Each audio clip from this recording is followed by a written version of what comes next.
Sir GPay phone पेचा जमाना आहे. रस्त्यावर पैसे सापडत नाही. स्पेशली धुणं धुताना आईला खिशात पैसेच भेटत नाही. तर तुमच्या पण घरी तुमचे खिसे चेक केले जातात का? घरातले माझे कपडे धुताना कधी किस्से चेक करत नाहीत, कारण त्यांना माहित आहे घरात मीच गरीब आहे. ते ना हो मॅडम, गुगल पे वर चॅटिंग केल्यावर पासबुकवर येत नाही ना हो ते. नाही नाही. बरं सर, तुमच्या घरातून तुम्हाला पॉकेट मनी किती मिळतो? आमच्या घरात अजून पॉकेट मनीची सिस्टीम नाही आली. दुकानात सामान आणायला पाठवतात, त्या सामानाच्या हिशोबात काहीतरी स्कॅम करावा लागतो, तोच आमचा पॉकेट मनी. मग तुमचा स्वतःचा इन्कम सोर्स काय आहे?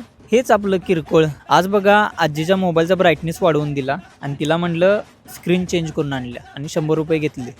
उद्या आजीला आत्तीचा नाहीतर कोणाचा तरी फोन येईल, तेव्हा ते उचलायला माझ्याकडेच देत्या. तेव्हा फोन म्यूट करणार आणि सांगणार माईक खराब झालाय, माईक बदलून आणला पाहिजे. उद्या 200 रुपये मिळतात.